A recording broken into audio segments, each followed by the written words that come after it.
Módulo 7, dívidas. Gente, dívidas é um dos assuntos que muitas pessoas têm medo de encarar de frente, mas antes da gente poder começar, eu quero bater um papo que ter dívidas não é vergonha para ninguém, gente. E é importante frisar que não existe nenhum problema que não pode ser resolvido.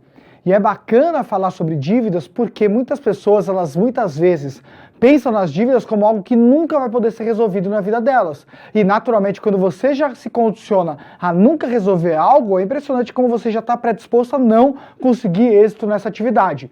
Então, primeiro, dívidas, todo mundo pode passar por um momento de mais ou menos dívidas, relaxa. Agora, como resolver? Vamos resolver, para que nunca mais a gente tenha esse problema e se tiver, você saiba como sair. Algumas pessoas estão no nível de dívida pior, outras pessoas estão no nível de dívida mais tranquila. Mas dívidas, gente, vamos tentar livrar delas se elas forem ruins, porque existem coisas boas e ruins das dívidas, e nisso a gente vai bater um papo nesse capítulo. Esse capítulo é um capítulo que ele acaba sendo muito pontual, mas ao mesmo tempo muito ferramental, para você poder realmente sair de qualquer âmbito que você tem em relação às dívidas. Para isso, começando, a gente tem que iniciar entendendo alguns fatores dentro do universo das dívidas. Primeira delas, o que é a taxa de juros? Parece até engraçado falar sobre isso, mas muitas pessoas não entendem o que é a taxa de juros. Quanto vale um sorvete? Você sabe o preço de um sorvete, de repente, de um creme italiano? Você sabe quanto custa um carro se eu te disser a marca? Basta ir pesquisar. Dinheiro também tem valor, e o valor ele é colocado por essa taxa de juros, onde a taxa de juros é justamente o valor cobrado por entidades financeiras por aquela mercadoria, dinheiro. E muitas pessoas elas acabam pagando juros mais alto ou mais barato, e tudo isso tem a ver com o fato do seu nome ser um nome que está limpo, o seu nome está sujo. Se você tiver um bem que você compre, você tem a garantia do bem, então tua taxa de juros vai ser menor. Ou seja, tudo aquilo que está relacionado àquele produto que você está precisando tomar emprestado, você vai pagar um valor maior ou menor, de acordo com as garantias que você tem para dar, de acordo com o que aquele empréstimo ele vai estar te possibilitando. Então hoje, dentro da taxa de juros, a gente olhou lá no começo em economia que quem fala e quem define a taxa de juros do país básica, a Selic, é o Banco Central. Quando essa taxa referencial de juros vem para o mercado, o banco e outras entidades financeiras, por exemplo, eles colocam o spread deles, que é o lucro deles. Dentro desse spread estão os custos deles para pagar os funcionários, as operações, está o lucro deles, a inadimplência que as pessoas têm, e com isso eles chegam na taxa de juros deles que eles repassam ao consumidor. Algumas vão ser mais caras e outras mais baratas. Só que a taxa de juros é o valor do nosso dinheiro. Quando a taxa de juros sobe, o dinheiro fica mais caro, e quando a taxa de juros cai, o dinheiro fica mais barato. É a mesma coisa que o feijão do mercado. Quando você passa a ter menos feijão no mercado, o preço dele fica mais caro. Quando você passa a ter um dinheiro que ele está mais caro, ele vai ficar mais caro porque a taxa de juros aumentou também. Então é importante a gente acompanhar desde lá do começo a evolução da taxa de juros do país, porque ela vai refletir todas as decisões que a gente for tomar na base das dívidas também. Segundo aspecto, que é o custo efetivo total. O que muitas pessoas não sabem é que não é só a taxa de juros, gente. Quando você for financiar um carro ou você for financiar um imóvel, você tem o custo efetivo total. Que a pessoa ela vai te mostrar a taxa de juros daquela negociação, 10%, 5%, 1% ao mês. Só que junto com todo aquele custo, existem muitas vezes taxas para você poder captar esse recurso de financiamento, existem seguros embutidos, existem outras taxas que estão dentro daquele conjunto. O somatório de tudo isso, a taxa de juros e todos esses custos adicionais, é o que a gente dá o nome de custo efetivo total. E é importante frisar que esse custo efetivo total, pela lei, todo mundo é obrigado a mostrar quanto é o custo efetivo total, porque no passado muitas pessoas fechavam financiamento só pela taxa de juros e quando simplesmente viam o valor que pagavam, uma coisa não batia com a outra. E descobriram que aí entravam muitos custos, como IOF, seguros, gravames, entre outras coisas. E por isso que é tão importante, se não estão te oferecendo o custo efetivo total, você visualizar. Porque muitas vezes você vai chegar, e um exemplo disso muito claro, é quando você olha, compre seu carro em 12 vezes sem juros. Só que quando você chega na concessionária para comprar, tem um valor embutido, que é a taxa de abertura de crédito, por exemplo. E esse valor ele acaba sendo um custo que vai aumentar o custo do seu bem. Por quê? que você está pagando um valor adicional. Sempre peça o custo efetivo total para poder analisar. Lembra quando eu falo que você não é para você olhar o seu salário pelo salário bruto e sim o que cai na conta? Aqui é a mesma coisa, não é para olhar só pela taxa de juros, e sim pelo custo efetivo total. Outro ponto muito importante é o que é o grau de endividamento. O grau de endividamento é exatamente o que mede o nosso termômetro em relação a alguém. Através dele a gente consegue saber se a situação da pessoa está melhor ou pior. Basicamente o grau de endividamento, ele vai dizer, por exemplo, se eu digo que você tem 30% de grau de endividamento, significa que a cada 10 reais que você ganha, 3 reais vão para o pagamento de dívidas. E eu consigo com essa equaçãozinha aqui. Como? Na parte de cima dela, eu coloco todas as parcelas e os financiamentos que eu tenho de dívidas. Se você ganha 10 mil reais, os ganho 10 mil por mês, e aqui eu tenho 4 mil reais de dívidas e parcelamentos de dívidas, quer dizer que eu tenho um grau de endividamento de 40%. Quer dizer que a cada 10 reais que eu ganho, 4 reais vão embora com pagamento de coisas que eu consumi no passado, ou seja, eu assumi como dívidas. É muito perigoso, nós temos que ficar sempre atentos, porque o grau de endividamento que eu aconselho para todos os clientes, no máximo é 20 a 25%. Passou disso? Não! Volta para o dever de casa para você matar essas dívidas. Não passe de 25% nunca, ok? Mais do que isso, você está abdicando do seu futuro pelo seu padrão de vida que você não quer baixar no seu presente. Toma cuidado. Hoje, dentro do mercado, existem pessoas que têm graus de endividamento altíssimos, altíssimos. Essas pessoas precisam muitas vezes buscar uma ajuda do Ministério Público e do PROCON, quando principalmente eles entram no âmbito de superendividados, que é quando mais de 50% da renda deles acaba indo embora com pagamento de dívidas. Uma pessoa dessa é entendida que ela não consegue mais pagar as contas dela da maneira, ela perde a saúde dela, e por isso é importante você buscar todo este apoio jurídico em relação a solucionar esse problema, e com certeza o Ministério Público e também o PROCON vão poder te ajudar, e lá na frente a gente volta a falar mais desse termo. Mas esse é um grau de endividamento que você tem que avaliar quanto é o seu grau de endividamento. Inclusive, no portal da Economia Sem Mito, existe um dos simuladores que é justamente de dívidas, onde você pode lançar todas as suas dívidas, e esse simulador calcula quanto é o percentual de endividamento da sua vida, e com isso você consegue ter um norte muito bacana. Quando a gente começa a entender os termos, a gente começa a entender que existem coisas boas e ruins das dívidas. E é isso que a gente precisa compreender, que é bom ter dívidas quando elas são boas, mas quando elas são ruins, a maioria, não. Para e evita. Por quê? Porque se você tiver dívidas boas, você vai ter muitos benefícios. Dívidas ruins matam você. E vamos entender algumas diferenças entre elas. Ruins primeiro. Consomem as suas reservas financeiras e salário, porque geralmente os juros são muito altos. Geralmente possuem juros abusivos. Pensa no cheque especial e no cartão de crédito, por exemplo. Ou seja, se você cair numa bola de neve do cheque especial e cartão de crédito, é muito complicado, porque os juros é muito abusivo e você vai perder muita saúde, realmente vai ficar muito preocupado, e o cash para tudo isso vai ser muito complexo para você eliminar. Terceiro ponto, produtos ou bens que perdem o valor ao longo do tempo. Carro.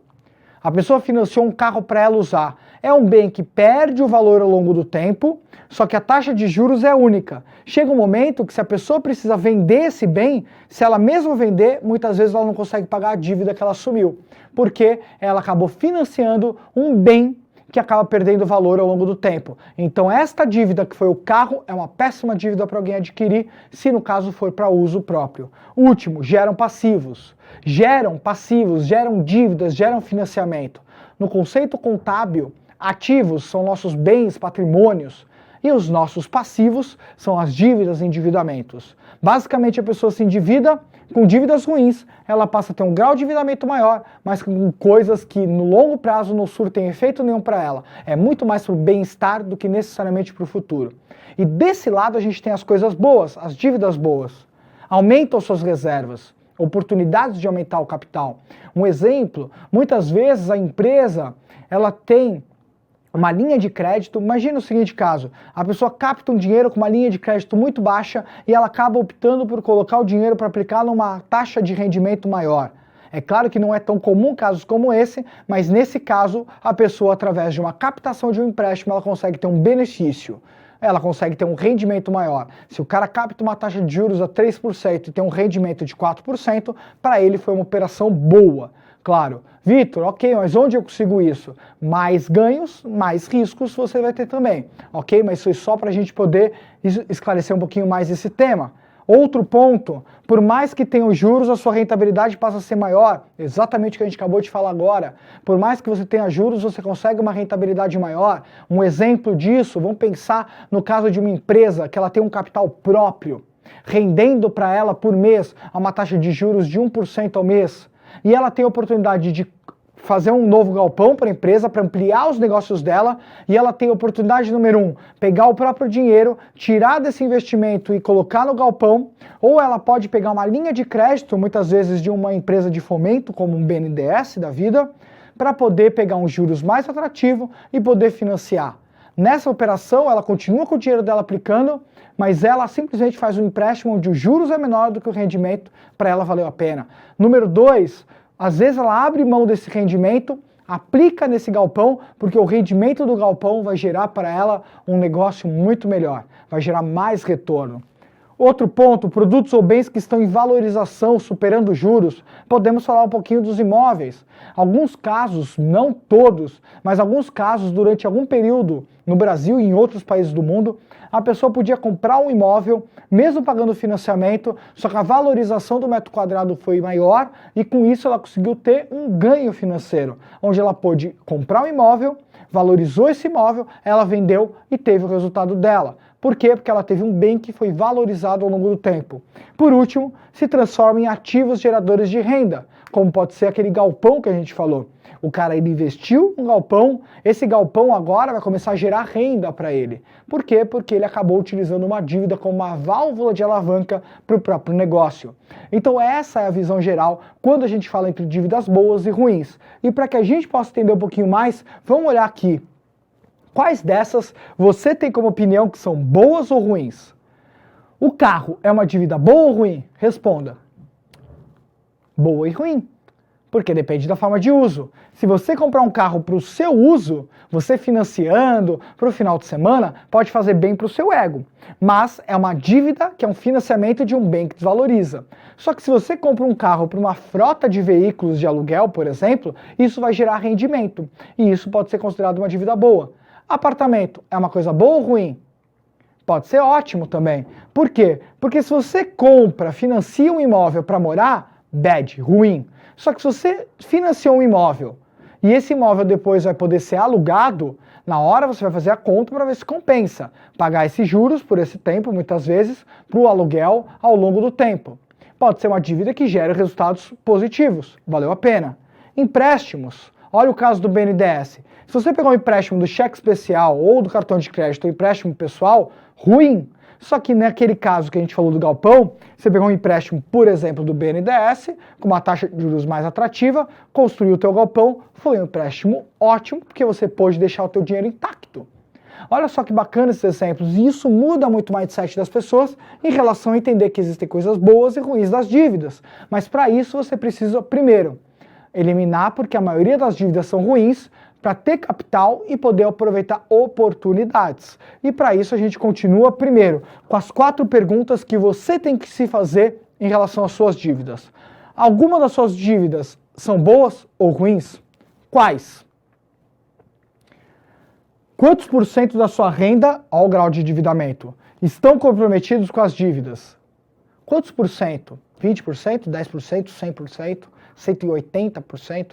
Quantos por cento das suas dívidas estão hoje comprometidos? Quantos por cento da sua renda está comprometido com dívidas?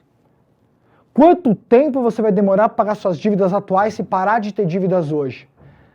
Pega o prazo de cada dívida de pagamento e olha quando vai ser o último deles. Quando você vai parar de pagar suas dívidas? Vai demorar muito ou é rapidinho?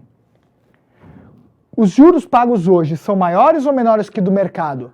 Sempre é bom comparar. Às vezes você está com uma dívida que você paga 4% ao mês e o mercado está oferecendo uma dívida que está 3% ao mês. Vale a pena migrar, vale a pena trocar. Sempre temos que avaliar essas 4 perguntas quando o assunto é dívidas. E aí, vamos fazer um exercício prático para que a gente possa entender um pouquinho mais de como resolver essa situação. Aqui é um caso onde simplesmente o João, ele está com uma dívida, até ele hoje está na situação, a gente colocou uma data hipotética em janeiro de 2020. O João tem uma renda mensal de R$6.000. E aí a gente pediu para ele pegar e colocar as dívidas dele nessa tabelinha e pediu que as linhas de crédito que ele tem hoje sejam colocadas nessa. Porque sempre é bom você olhar elas de frente e avaliar. As dívidas que ele tem, financiamento do imóvel, do carro, móveis para o apartamento, empréstimo bancário e parcelamento do cartão de crédito. Aqui é o saldo devedor que ele tem, quanto é a parcela mensal que ele paga, os juros ao mês e os juros ao ano, quantos meses faltam para ele poder pagar e no final a data final que ele vai pagar os empréstimos se ele pagar todas bonitinhas na data. Embaixo a gente olha cada banco que ele tem uma linha de crédito. O banco A, os limites que ele pode pegar, quanto é os juros ao mês, quanto é os juros ao ano, o prazo máximo que ele pode parcelar e quanto seria a parcela no prazo máximo. Quando você fizer este exercício, você vai conseguir olhar de frente suas dívidas. E se você não fizer, você vai muitas vezes tomar uma decisão equivocada. Por isso é importante fazer esse dever de casa, de colocar essa tabelinha exatamente nessa forma, com todos os dados da sua dívida e as linhas de crédito que você tem, para que aí você possa resolver. Ok, quando a gente olha essa tabela, pensando nas dívidas na primeira pergunta, daquelas 4 perguntas-chave. Primeira, existem boas dívidas e ruins? Financiamento do imóvel e os móveis. Imóvel para morar. Eu não gosto, para mim é dívida ruim. Financiamento do carro. A gente tem que entender o intuito disso, mas algo que tudo indica, provavelmente foi um carro para ele transitar, onde ele financiou. Cartão de crédito, empréstimo bancário, péssimas dívidas. Então todas as dívidas dele são ruins. Claro que a gente deixa um asterisco, porque se ele justificar o carro, por exemplo, com uma dívida boa, de repente ele pegou um carro para alugar para alguém ter renda com isso, tudo bem. Não é o caso muitas vezes. Aqui é o total que ele deve, parcela que ele vai pagar por mês e os juros. Próximo fato que a gente vai olhar é exatamente o quê? De todos os juros do mercado, quais são os juros que estão menores que vale a pena ele fazer uma transição de dívida? 0,7% ao mês. Vamos olhar aqui, nenhuma. É melhor ele ficar onde está. Financiamento do carro, 1,9% ao mês. Melhor ficar. Financiamento dos móveis. Melhor ficar. Opa, empréstimo bancário. Ele tem 2 linhas de crédito que vale a pena em relação a essa. E aqui, parcelamento do cartão de crédito, ele tem 3 linhas de crédito que vale a pena pegar. Quanto que ele consegue? Ele consegue 4.000, 9.500, ele consegue aqui quase 11.500. O que daria para quitar essas dívidas se ele pegasse um pouquinho de cada banco.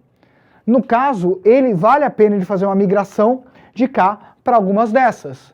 E o meu conselho é que por mais que o ideal é você quitar suas dívidas o quanto antes, no caso dele, dá uma olhada, a gente vai medir o grau de endividamento dele. Mas 1.200, 500, olha as parcelas dele e olha a renda dele. Ele está com um percentual de endividamento muito alto.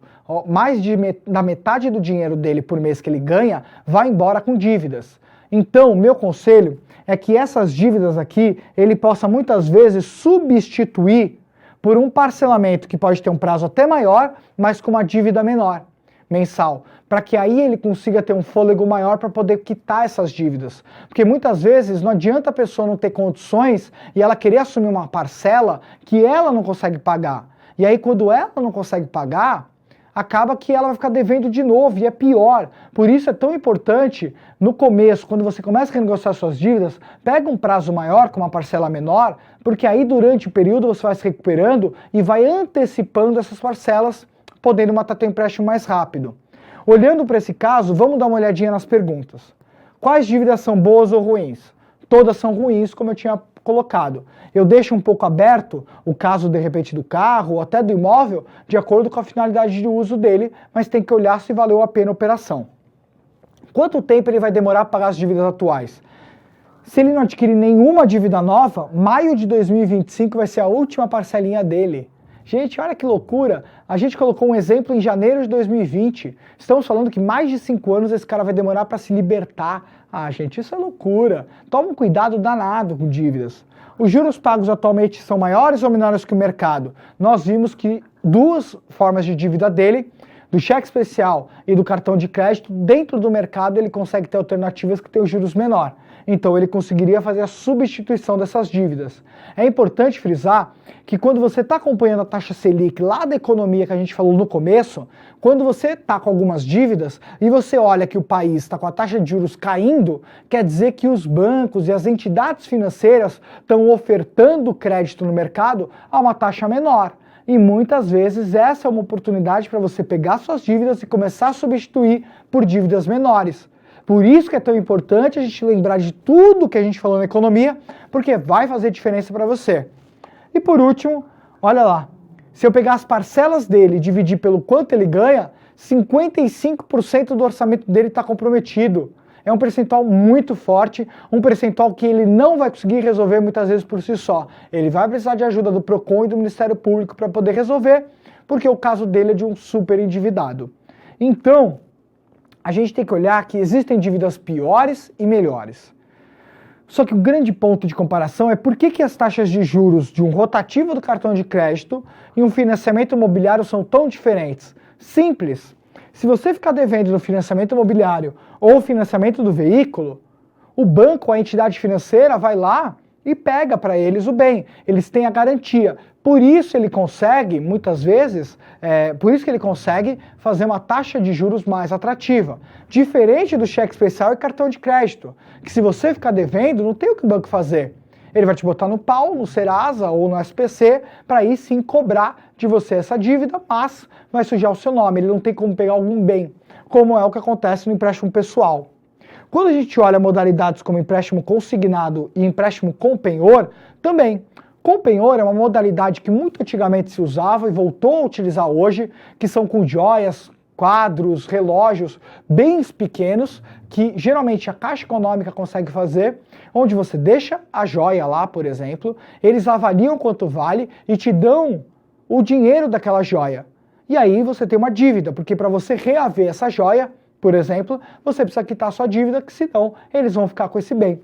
Por isso que a taxa de juros acaba sendo mais atrativa e o consignado é descontado em folha. Empresas e também o governo passa a ter, naturalmente, os pagamentos e aí as entidades elas acabam ofertando crédito consignado, onde eles te emprestam dinheiro e a parcela já é deduzida automaticamente do quanto você ganha.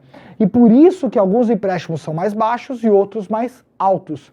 Toda vez que tem um bem ou tem uma garantia, o banco ou a entidade financeira consegue ofertar uma rentabilidade melhor.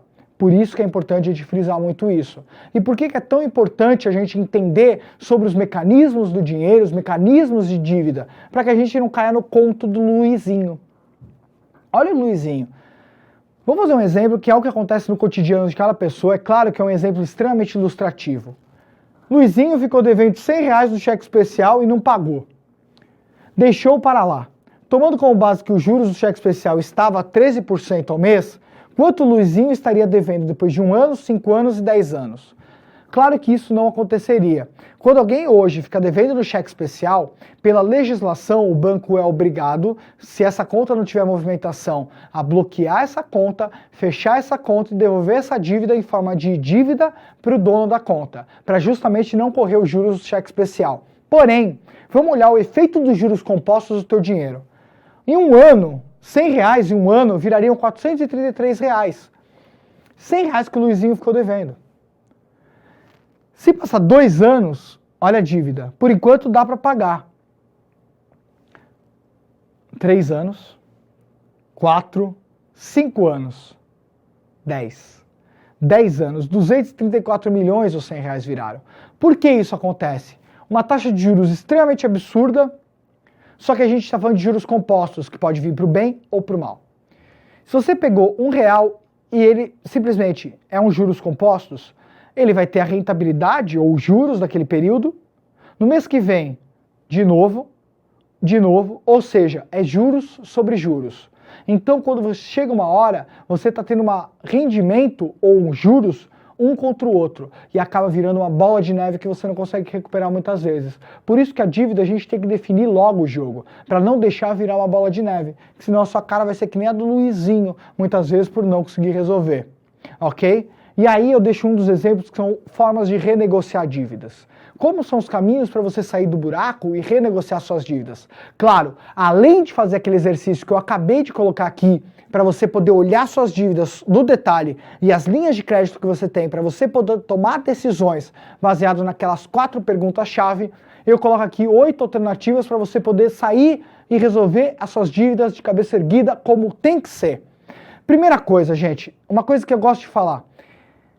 O fato de você ter um nome sujo, isso aí é coisa de antigamente. Ah, esse cara tem um nome sujo. Quando o cara tinha que ir na quitanda comprar fruta, esse cara simplesmente, se ele tinha um nome sujo, ele não podia comprar fiado, ele era obrigado a pagar. E aí, desde então, este nome ele vem acompanhando e as pessoas tendem a falar que uma restrição no nome é colocada como eu tô com o nome sujo. Tudo bem, só que a restrição no nome, todo mundo pode acontecer de você ter uma restrição no seu nome. De repente você ficou devendo uma coisa no período A, B ou C da sua vida. Restrição no nome é o cartão amarelo que a gente toma. Cara, se você porventura tá com o nome realmente restrito, tudo bem, vamos resolver, mas não é um motivo de vergonha, pode acontecer com qualquer pessoa. E muitas vezes para resolver uma dívida você vai ter que ficar com o nome restrito. Por exemplo, muitos casos que a gente pega, o cara tá devendo um cheque especial no cartão de crédito e empréstimo pessoal. Esse cara, ele simplesmente, o dinheiro cai na conta dele do salário, o cheque especial pega a parte dele, o empréstimo pessoal pega a parte dele e o cartão de crédito pega a parte dele. Ou seja, o banco está recebendo. Para que o banco vai renegociar alguma coisa que ele já está recebendo? Não faz sentido, o banco está recebendo, ele não está nem aí em relação a você. E por isso que muitas vezes vale a pena você dar um passo atrás, porque muitas vezes a pessoa está pagando, está com o nome limpo, está com o nome bonitinho, mas ela praticamente está sobrevivendo. Nessa hora vale muitas vezes a pena você abrir outra conta bancária, deixar de pagar aquele cheque especial, aquele cartão de crédito, aquele empréstimo pessoal, deixar você ficar com o nome restrito, porque naquele momento, quando você inverteu os papéis, parou de pagar, muitas vezes que a instituição financeira vai sentar com você para renegociar. E muitas vezes é uma possibilidade que aí sim seja mais justa para você poder pagar. Porque nessa bola de neve de cair dinheiro, pagar empréstimo pessoal, cartão de crédito e cheque especial, muitas vezes você não consegue sair desse ciclo e não sai da dívida. Às vezes é melhor você esquecer isso, abrir uma nova conta, deixar essas dívidas para lá, para que aí sim, aquelas pessoas que estavam recebendo, venham e te cobrem. E aí muda o fator, e aí você pode ter um fator de renegociação muito maior.